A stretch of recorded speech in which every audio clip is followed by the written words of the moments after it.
रानी चिड़िया सुबह उठी और अपने बच्चों को उठाने लगी।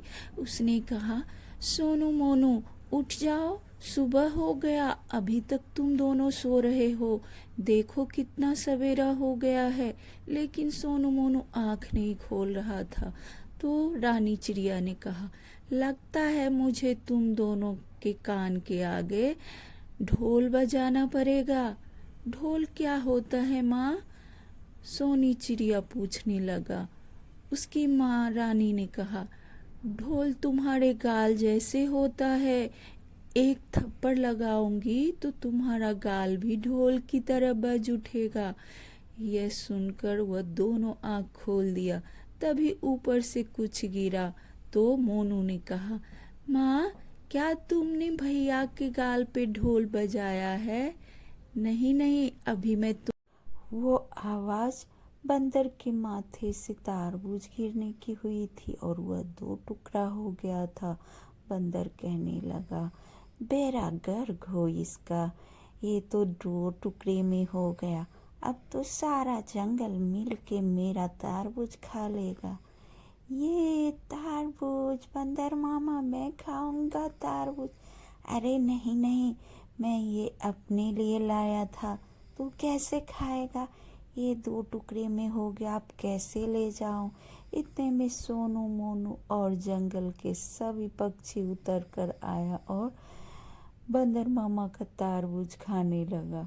बंदर चिल्लाता ही रह गया, रहने दो तुम लोग, मेरा तारबूज मत खाओ, मैं ये अपने लिए ले जाना चाहता हूँ। बुलबुल बोली, बंदर मामा क्या मैं भी खा लूँ आपका तारबूज? मुझे नहीं तो सब खत्म हो जाएगा और मैं भी जा रही हूँ खाने, और आप भी आ जाओ। सभी पक्षी वहाँ पर मिलकर तारबूज का दावत उड़ाने लगे। थोड़ी देर बाद सारा तारबूज खत्म हो गया और उसका छिलका खाली पड़ा था। सोनू मोनू ने एक तरकीब सोचा और वह छिलका उठाकर नदी में ले गया और कहने लगा, भैया सोनू, हम दोनों इसमें बैठ के तैरे क्या? कितना अच्छा लगेगा। हम दोनों इसमें बैठकर घूमेंगे नदी में। तभी उसकी माँ रानी चिड़िया ने कहा, ये तुम दोनों क्या कर रहे हो? डूब जाओगे। अरे नहीं माँ, नहीं डूबूंगा, हम दोनों इसमें घूमेंगे और तुम चिंता मत करना। मुझे नदी में तैरना अच्छा लगता है, लेकिन नदी में सोनू मोनू के नाव से मछलियों को चोट लग था और मछलियाँ परेशान हो रही थी। इतने में वहाँ पर एक लाल मछली आई और कहने लगी, तुम लोग यहाँ कहाँ से आ गए हो? हम लोगों को बहुत परेशानी होती है, तुम्हारे नाव से हमें चोट लगता है। तो मोनू और सोनू ने कहने लगा, क्यों, ये तुम्हारा है क्या? मैं भी घूमूंगा। अरे तो तुम दूसरी ओर जाके घूमो ना, हम लोगों को क्यों तंग कर रहे हो? इतना बड़ा आसमान है तुम्हारे लिए। क्यों, मुझे नदी में घूमना पसंद है, मैं तो इधर ही घूमूंगा, सोनू मोनू कहने लगा। इतने में वहां पर एक केकड़ा घूम रहा था। वह जब मछली की बातें सुनी तो उसने सोचा कि इन दोनों पक्षियों को सबक सिखाना है। भैया, अपनी नाव में तो पानी आ रहा है, ये छेद कैसे हो गया? ये किसने कर दिया है? तभी वहां पर वो एक केकड़ा ऊपर आया और कहने लगा, ये मैंने किया है, क्योंकि तुम दोनों मेरे दोस्तों को परेशान कर रहे थे और यहाँ पर अपना नाव चला रहे थे, इसलिए मैंने तुम्हारे नाव में छेद कर दिया।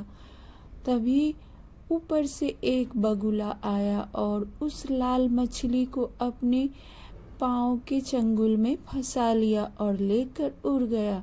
केकड़ा चिल्लाने लगा, छोड़ो मेरे दोस्तों को, मर जाएगा वो। चिड़िया कहने लगा, रुक जाओ मेरे भाई, मैं उसे बचा दूंगा, तुम चिंता मत करो। अरे ओ बगुला चाचा, उसे क्यों पकड़ रहे हो? वो तो बीमार मछली, उसे खाकर तुम बीमार होना चाहती हो क्या? तुम तो मर जाओगी। क्या कहा? ये मछली बीमार है? नहीं नहीं, मैं इसे नहीं खाऊंगी, नहीं तो मैं ही मर जाऊंगी। और यह कहकर उसने अपने पाँव से उस मछली को छोड़ दिया। लाल मछली नदी में आकर थपाक से गिर गई और वह दोनों चिड़िया सोनू मोनू को शुक्रिया करने लगी। वह केकरे ने भी सोनू मोनू को शुक्रिया कहा। सोनू मोनू कहने लगा, बस बस हो गया, अब आप लोग मेरा जान बचाइए, मैं कैसे बचूंगा? केकरे ने आकर उसको पानी बंद कर दिया और कहा, अपनी नाव किनारे में लेके चलो और वहां से तुम अपने घर चले जाना। इस तरह सोनू